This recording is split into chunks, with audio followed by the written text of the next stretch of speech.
હું વિધવા હતી, એકલી જ રહેતી હતી. એક વખત મને કંપનીમાં જવા માટે મોડું થઈ રહ્યું હતું, તેથી હું ઝડપથી સીડીઓ ઉતરી રહી હતી. છેલ્લી 2-3 સીડીઓ ઉતરવાની બાકી હતી ત્યારે મારો પગ લપસી ગયો અને હું જોરથી નીચે પડી ગઈ. મને ઉઠવામાં તકલીફ થઈ રહી હતી. ત્યારે એક યુવાન મારી તરફ દોડતો આવ્યો. તેણે મને સહારો આપ્યો, મને હોસ્પિટલ લઈ ગયો અને પછી પાછો ઘરે લઈ આવ્યો. તે વખતે ઘરમાં અમે બંને જ હતા. તેણે મારી સાથે તો નમસ્કાર મિત્રો, મારું નામ આશાવરી છે. મારી ઉંમર 31 વર્ષની છે. હું વિધવા છું. આ સમયે હું ભાડાના રૂમમાં બીજા માળ પર રહું છું અને સામે જ મારી ગેલેરી છે. હું એક કંપનીમાં જોબ કરું છું. તે કંપની ચોકલેટ બનાવે છે. રવિવારે કંપનીની રજા હોય છે, તેથી હું તે દિવસે આરામ કરી રહી હતી. તે દિવસે હું સવારે થોડી મોડી ઉઠી, નાહી, ખાવાનું બનાવ્યું અને કપડાં ધોયા. પછી તે કપડાં લઈને ગેલેરીમાં સૂકવવા માટે ગઈ. અચાનક મારી નજર સામેની ગેલેરી તરફ ગઈ. સામેની ગેલેરીમાં મને એક યુવાન દેખાયો. તે લગભગ મારા કરતાં 1-2 વર્ષ મોટો હશે અથવા મારી જ ઉંમરનો હશે. તે જોવામાં ખૂબ હેન્ડસમ હતો, પરંતુ મને આશ્ચર્ય એ વાતનું હતું કે તે ગેલેરીમાં કપડાં સૂકવી રહ્યો હતો. અમારે અહીં હંમેશા સ્ત્રીઓ જ કપડાં સૂકવે છે, પરંતુ મેં પહેલી વખત કોઈ પુરુષને આમ કરતા જોયો. તે પહેલાં ઘણા દિવસોથી સામેની ગેલેરી ખાલી જ દેખાતી હતી. ત્યાં કોઈ રહેવા આવતું નહોતું. હું જ્યારે કપડાં સૂકવી રહી હતી ત્યારે વારંવાર તેની નજર તેની તરફ જોઈ રહી હતી. તેની નજર મારી તરફ ગઈ. તેણે મારી તરફ જોયું. હું પણ તેને જ જોઈ રહી હતી. મારી નજર તેની સાથે મોઈ અને હું થોડી શરમાઈ ગઈ. પછી મેં નજર ફેરવી લીધી અને કપડાં યોગ્ય રીતે સૂકવવા લાગી, પરંતુ તે યુવાન હજી પણ મારી તરફ જ જોઈ રહ્યો હતો. મેં ઝડપથી કપડાં સૂકવ્યા અને મારા રૂમમાં પાછી આવી ગઈ. તેનું કિચન મારા રૂમની નજીક જ હતું. થોડીવાર પછી મેં બારીમાંથી જોયું તો તે કિચનમાં કંઈક ખાવાનું બનાવી રહ્યો હતો. મારા મનમાં વિચાર આવ્યો કે કદાચ તે એકલો જ રહેતો હશે, પરંતુ આટલો સુંદર મારી ઉંમરનો યુવાન એકલો કેમ રહેતો હશે? આમ વિચાર કરીને વારંવાર મારા મનમાં આવતો હતો. પછી હું પાછી મારા કામમાં વ્યસ્ત થઈ ગઈ, ખાવાનું વગેરે બનાવ્યું અને થોડો આરામ કરવા લાગી. આમ જ કેટલાય દિવસો વીતી ગયા. રોજ તે યુવાન મને ગેલેરીમાં કંઈક ને કંઈક કરતો દેખાઈ રહ્યો હતો. ક્યારેક કપડાં સૂકવતો, ક્યારેક વ્યાયામ કરતો, તો ક્યારેક ખાવાનું બનાવતો. મારું જીવન હમણાં તો ઠીક ચાલી રહ્યું હતું. મને કંપનીમાં સારો પગાર મળી રહ્યો હતો, પરંતુ તેમ છતાં હું અંદરથી ખૂબ દુઃખી હતી, કારણ કે હું એકલી હતી. મારા પતિનું અવસાન થઈ ગયું, તેથી હું એકલી પડી ગઈ હતી. મારે કોઈ સંતાન નહોતું, પરંતુ મને મા બાપના સહારે જીવવું નહોતું, તેથી હું સ્વતંત્ર રીતે રહીને કામ કરતી હતી. મારા મા બાપ નજીક જ રહેતા હતા. હું તેમની પાસે ક્યારેક મળવા જતી. એક વખત હું સીડીઓ ઉતરીને નીચે આવી રહી હતી. મને કંપનીમાં જવા માટે મોડું થઈ રહ્યું હતું, તેથી હું ઝડપથી ચાલી રહી હતી. છેલ્લી 2-3 સીડીઓ ઉતરવાની બાકી હતી ત્યારે હું સીડીઓથી લપસી ગઈ અને નીચે પડી ગઈ. મારા પગમાં મચકોડ આવી ગઈ હતી. હું જોરથી સીચ પાડી. મને ઉઠવામાં ખૂબ તકલીફ થઈ રહી હતી. મારો અવાજ સાંભળીને કોઈ દોડતું આવ્યું. તેણે મને સહારો આપ્યો. મને એક પગ જમીન પર ટેકવવામાં પણ ખૂબ દુખાવો થઈ રહ્યો હતો. તેણે મને એક તરફ બેસાડી. પછી તે ઉપર તરફ દોડી ગયો. થોડી જ વારમાં એક બોટલમાં પાણી લઈને આવ્યો અને મને પીવડાવ્યું. પાણી પીધા પછી મને થોડો આરામ આવ્યો. મેં તેની તરફ જોયું અને ત્યારે ધ્યાનમાં આવ્યું કે તે સામેની ગેલેરીવાળો યુવાન જ છે. મારા પગમાં ખૂબ દુખાવો થઈ રહ્યો હતો. મારા માટે એકલા હોસ્પિટલ જવું શક્ય નહોતું. તે બોલ્યો, 2 મિનિટ રોકાઈ જાઓ, હું હમણાં આવું છું. તે તરત જ પાર્કિંગમાં ગયો. તેની 2 વ્હીલર મારી સામે લાવીને ઊભી કરી. સ્ટેન્ડ પર ગાડી લગાવી મને હાથથી સહારો આપીને તે ગાડી પર બેસવાનું કહ્યું. તે જાતે આગળ બેઠો. પછી અમે ગાડી ચલાવીને સીધા હોસ્પિટલ ગયા. હોસ્પિટલની સામે તેણે ગાડી રોકી, ગાડી સ્ટેન્ડ પર લગાવી, મને સહારો આપ્યો અને બોલ્યો, એક પગ પર ઊભા રહો, હું છું ને. તે પણ ગાડીમાંથી ઉતર્યો. તેણે મારો એક હાથ તેના ખંભા પર મુકાવ્યો અને તેના ખંભાના સહારે હું લંગડાતી એક પગ પર ચાલવા લાગી. તે મને સીધો હોસ્પિટલમાં લઈ ગયો. હું દુખાવાથી તડપી રહી હતી. હું તેની તરફ જોઈ રહી હતી. ત્યારે ડૉક્ટર આવ્યા. તેમણે મારા પગનું એક્સરે કર્યો, સારી રીતે ચેકઅપ કર્યું. વધુ કંઈ ગંભીર નહોતું, પરંતુ પગ મરોડાઈ ગયો હતો. એટલે કે સીડીઓ ઉતરતી વખતે મારો પગ વળી ગયો હતો અને તેની પર વધુ જોર પડવાથી નસોમાં ખેંચાણ આવી ગયું હતું. ડૉક્ટરે મને 5-6 દિવસનો સંપૂર્ણ આરામ કરવાની સલાહ આપી. તેમણે મારા પગ પર કપડાનું બેન્ડેજ બાંધ્યું, જેથી પગને સહારો મળી શકે. તે યુવાન મારા માટે ખૂબ દોડધામ કરી રહ્યો હતો. ડૉક્ટરે મને ઇન્જેક્શન આપ્યું, કેટલીક દવાઓ લખી, જે તે મેડિકલમાંથી લેવા ગયો. ડૉક્ટરની ફી પણ તેણે જ આપી, કારણ કે તે વખતે મારી પાસે પૈસા નહોતા. તે ઘરે જ રહી ગયો. તેણે પછી મને તેની ગાડી પર બેસાડી અને અમે ઘરે આવી ગયા. હું બીજા માળ પર રહું છું, તેથી તેણે મને તેના ખંભાનો સહારો આપીને ઉપર ચડાવી. તે મને મારા રૂમમાં લાવીને એક સોફા સેટ પર બેસાડી દીધી. મેં તેને કહ્યું, રોકાઈ જાઓ, ચા પાણી તો બનાવી દઉં. પરંતુ તે બોલ્યો, ચા અત્યારે નહીં, તમે બીમાર છો. તમને હમણાં માત્ર આરામની જરૂર છે. પછી ક્યારેક આવીને ચા પીશ. મેં તેનો આભાર માન્યો. ત્યારે તે બોલ્યો, આભાર કઈ વાતનો?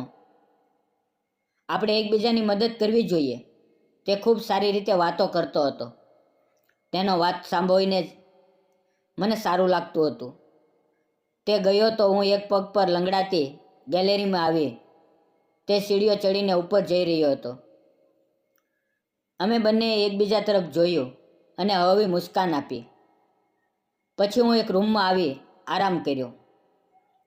ડૉક્ટરે 5-6 દિવસનો સંપૂર્ણ આરામ કરવાનું કહ્યું હતું. તેથી હું કંપનીમાં જઈ શકતી નહોતી. મેં કંપનીમાં ફોન કરીને કહ્યું કે હું બીમાર છું અને કેટલાક દિવસો રજા પર રહીશ. હવે હું ઘરે જ હતી. એકલાપણું અનુભવાઈ રહ્યું હતું. મને કંઈ સારું લાગી રહ્યું નહોતું. તેથી હું ગેલેરીમાં ખુરશી મૂકીને બેસી હતી. ત્યાંથી જ અમે બંને એકબીજાને જોઈને મુસ્કુરાતા હતા. માત્ર નજરો અને થોડી ઘણી વાતોના સંવાદમાં અમારો સંબંધ અજાણ્યા તરફથી જોડાતો જઈ રહ્યો હતો. ત્રીજા દિવસે રવિવારે મારા ઘરનો દરવાજો ખખડ્યો. ત્યારે હું થોડો પગ ટેકવવા લાગી હતી. મેં દરવાજો ખોલ્યો તો સામે તે યુવાન ઊભો હતો. તેણે મારી તરફ જોઈને હળવી મુસ્કાન આપી. મેં તેને અંદર બેસવાનું કહ્યું. તે સોફા સેટ પર બેઠો. હું અંદર ચા મૂકવા ગઈ. તે એક ફૂલનો ગુલદસ્તો લઈને આવ્યો હતો. સાથે કેટલાક ફળો, સફરજન, ચીકુ કેળા લઈને આવ્યો હતો. તે બોલ્યો, હું છેલ્લા 2-3 દિવસથી જોઈ રહ્યો છું. તમારી પાસે કોઈ પણ આવ્યું નથી. એવું લાગી રહ્યું હતું કે તમે એકલા જ હશો. તેથી વિચાર્યું કે ચાલો થોડું ઘણું કંઈક લઈને તમને મળતો આવું. મારી આંખો ભરાઈ આવી. મારી અને તેની વધુ ઓળખાણ નહોતી. તેમ છતાં તે આવીને મારી ખબર લઈ રહ્યો હતો. તે મને હોસ્પિટલ લઈ ગયો હતો. તેના સ્નેહભર્યા વર્તનમાં હું ભાવુક થઈ ગઈ. ચા ક્યારની ઉભરાઈ ગઈ હતી. મારું ધ્યાન જ નહોતું. તે તરત ઉઠીને કિચનમાં ગયો અને ગેસ બંધ કરી દીધો. પછી અમે બંને 2 કપ ચા રેડી. હું પણ તેની પાછળ ગઈ અને બોલી, સોરી, મારું ધ્યાન નહોતું. તે બોલ્યો, કોઈ વાત નહીં, બધું બરાબર છે. તે ખૂબ સીધા સ્વભાવનો હતો. તેણે મને 1 કપ ચા આપી અને બીજો જાતે લીધો. અમે બંને સોફા ઉપર સામે સામે બેઠા હતા. ચા પીતા પીતા અમે બંને એકબીજા તરફ જોઈ રહ્યા હતા. તે બોલ્યો, હવે તબિયત કેવી છે? હું બોલી, હવે સારું લાગી રહ્યું છે. હવે થોડું થોડું ચાલવા લાગીશું. પગ પર વજન આવી રહ્યો છે. પછી અમે એકબીજા વિશે વાતો કરવા લાગ્યા. મેં તેને કહ્યું, હું તમને ઘણા દિવસથી જોઈ રહી છું. તમે એકલા જ રહો છો ને? ઘણી વખત તમને ખાવાનું બનાવતા અને કપડાં સૂકવતા જોયા છે. તમારા લગ્ન થયા નથી કે? તે બોલ્યો, થયા હતા, પરંતુ મારી પત્નીનું લગ્ન પહેલાં કોઈ અન્ય પુરુષ સાથે પ્રેમ હતો. પછી એક દિવસ મેં તેને તલાક આપી દીધો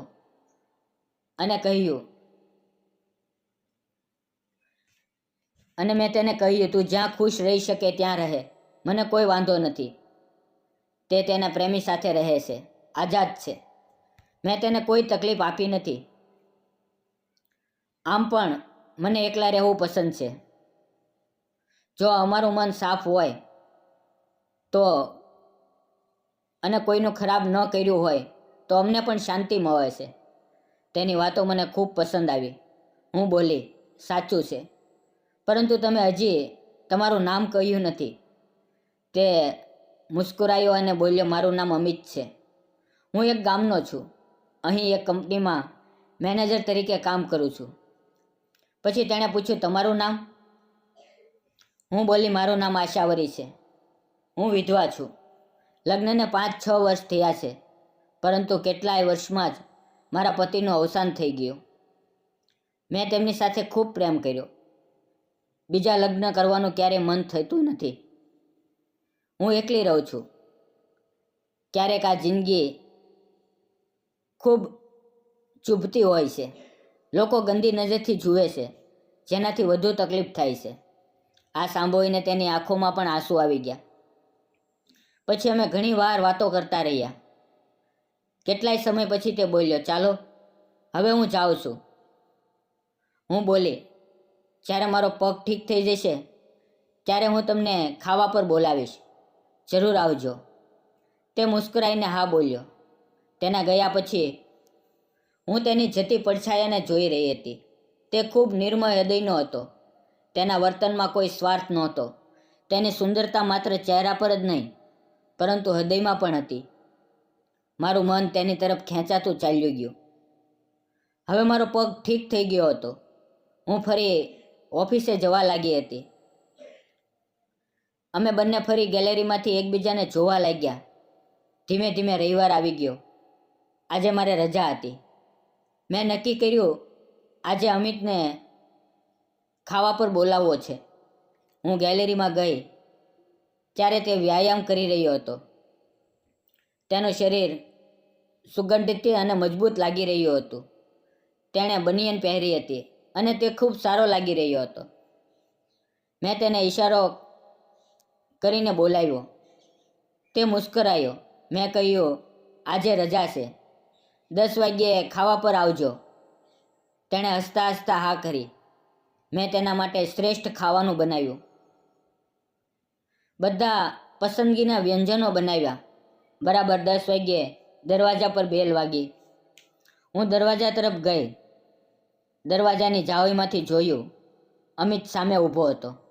તેણે સુંદર કપડાં પહેર્યા હતા. મહેકતું પરફ્યુમ લગાવીને આવ્યો હતો. મેં દરવાજો ખોલ્યો. તેને અંદર બેસવાનું કહ્યું. તેને પાણી આપ્યું. મેં ચટાઈ બિછાવી અને ખાવાનું પીરસ્યું. તે બોલ્યો, હું એકલો નહીં ખાઉં, તમે પણ ખાઓ. થોડો સંકોચ થયો, પરંતુ મેં મારા માટે પણ એક થાળી પીરસી. અને તેની પાસે બેઠી. અમે બંને વાતો કરતાં કરતાં ખાવાનું ખાઈ રહ્યા હતા. જમ્યા પછી અમે ફરી એકબીજા સાથે વાતો કરવા લાગ્યા. હવે અમે ખૂબ નજીક હતા. અમે એકબીજાને જોઈ રહ્યા હતા. તે બોલ્યો, હવે તબિયત કેવી છે? હું બોલી, હવે સારું લાગી રહ્યું છે. હવે ધીમે ધીમે પગ પર વજન મૂકી શકું છું. પછી અમે એકબીજા વિશે પૂછવા લાગ્યા. તે બોલ્યો, તમે લગ્ન કેમ નથી કરતા? પુરુષ તો જેમ તેમ એકલા રહી લે છે. તેમને કોઈ વાતનો ડર નથી હોતો. પરંતુ એક મહિલાને એકલી રહેવું, આજકાલની દુનિયામાં અજીબ વાતો થાય છે. કોણ કરશે મારી સાથે લગ્ન? મારી ઉંમર 31 વર્ષની થઈ ગઈ છે. મેં ઉદાસીથી કહ્યું. તે બોલ્યો, તમે ભલે 31 વર્ષના હોવ, પરંતુ તમે બિલકુલ 31 વર્ષના લાગતા નથી. તમે ખૂબ સુંદર લાગો છો. તમે તો બસ 25-26ના લાગો છો. તમારા હજી પણ ખૂબ યૌવન છે. તમારે લગ્ન જરૂર કરવા જોઈએ. મેં તેની તરફ જોઈને હવેથી હસતા હસતા કહ્યું, તમે પણ ખૂબ સુંદર લાગો છો. શું તમે મારી સાથે લગ્ન કરશો? આ પર તે ચોંકી ગયો, ચૂપ થઈ ગયો, કંઈ બોલ્યો નહીં. હું હસતા હસતા બોલી, જુઓ, મેં જ તમને પૂછ્યું કે શું તમે મારી સાથે લગ્ન કરશો, તો તમે પણ ચૂપ થઈ ગયા. તેનો અર્થ હું જે કહું છું તે સાચું છે ને? તે જ વખતે તેણે મારો હાથ તેના હાથમાં લીધો અને બોલ્યો, મારા મનમાં તમારા માટે ક્યારેય કોઈ ખોટી ભાવના નહોતી. તમારા માટે જે પણ છે તે માત્ર આદર અને પ્રેમ છે. મારા મનમાં પણ તમારા માટે ખૂબ સ્નેહ છે. મને પણ તમે ખૂબ પસંદ છો. તે મારો હાથ હવેથી સહેલાવતો રહ્યો. મારો કોમળ હાથ તેના મજબૂત હાથોમાં હતો. કેટલીક વાર પછી તે બોલ્યો, ચાલો કાલે જ કોર્ટમાં જઈને કોર્ટ મેરેજ કરી લઈએ. હું ખુશીથી ઝૂમી ઉઠી. મારા ચહેરા પર ખુશી અને સંતોષની મુસ્કાન ખીલી ગઈ. બીજા દિવસે અમે બંનેએ ઓફિસમાંથી રજા લીધી અને કોર્ટ મેરેજ કરી લીધા. તે ક્ષણે મારી જિંદગીની અસમરણીય ક્ષણ હતી. હવે અમે બંને એકસાથે રહેવા લાગ્યા છીએ. હું તેના માટે રોજ સારા પકવાન બનાવવા લાગી. તેની ઉપર જાન છાંટવા લાગી. તે પણ મને ભરપૂર પ્રેમ આપવા લાગ્યો. અમારું ઘર પ્રેમ, વિશ્વાસ અને ખુશીથી ભરાઈ ગયું. આ ખુશ ખબર જ્યારે મેં મારા માતા પિતાને આપી તો તે પણ ખુશીથી ઝૂમી ઉઠ્યા. તેણે મને તેની બાહોમાં ભરી લીધી. કેટલાય મહિનાઓમાં જ મેં એક પ્યારા દીકરાને જન્મ આપ્યો. તે દીકરો ખૂબ જ સુંદર અને પ્યારો હતો. બિલકુલ મારા પતિ પર ગયો હતો. અમે બંને ખૂબ ખુશ હતા. હવે અમારી જિંદગી ખુશી, સંતોષ અને પ્રેમથી ચાલી રહી છે. મિત્રો, અમે બંનેએ લગ્ન કરી લીધા. તમને શું લાગે છે કે જે સ્ત્રી પુરુષના પહેલા લગ્ન થયા હતા, પરંતુ કોઈ કારણસર તેમના પતિ કે પત્નીનું અવસાન થઈ ગયું, તેમને ફરીથી સાથે આવવું જોઈએ કે જિંદગીભર એકલા જ રહેવું જોઈએ? તમારો શું અભિપ્રાય છે? કૃપા કરીને અમને કોમેન્ટ કરીને જરૂર જણાવજો. ક્યારેક જિંદગી આપણને એકલા છોડી દે છે. આપણા બધા સપનાઓ પર વિરામ લગાવી દે છે. પરંતુ તે વિરામ પછી પણ એક નવી શરૂઆત છુપાયેલી હોય છે. આશાવરી જેવી ઘણી મહિલાઓ દુઃખ સહન કરીને પણ દુનિયામાં ફરીથી પ્રેમ શોધે છે. આ વાર્તા માત્ર બીજા લગ્નની નથી. આ વિશ્વાસ અને સ્વાભિમાનની છે. અને ફરીથી જિંદગીને ગળે લગાવવાની છે. જો કોઈ તમને સમજાવે, તમારા દુઃખ પર મલમ મૂકે, તો તે વ્યક્તિ તમારી નવી જિંદગી બની શકે છે. જો પ્યાર ફરીથી આવે તો તેને મોકો જરૂર આપજો. જો આ વાર્તા પસંદ આવી હોય તો ચેનલને લાઇક, શેર અને સબસ્ક્રાઈબ કરવાનું ભૂલશો નહીં. ફરી મળશું આવતીકાલે એક નવી વાર્તાની અંદર. ત્યાં સુધી આવજો. અને વિડીયો પૂરો જોવા બદલ આપ સૌ મિત્રોનો દિલથી ધન્યવાદ. મિત્રો, વાર્તામાં આવેલા નામ, પાત્ર અને ઘટના ફક્ત કાલ્પનિક હતા. તેનો કોઈ પણ વ્યક્તિ, જાતિ કે ધર્મ સાથે સંબંધ નથી. આ વાર્તા ફક્ત મનોરંજન અને શૈક્ષણિક ઉદ્દેશ માટે બનાવવામાં આવી હતી. તેને અન્યથા ન જોશો. ફરી મળીએ આવતીકાલ સુધી. ત્યાં સુધી તમારું ધ્યાન રાખો. ધન્યવાદ મિત્રો.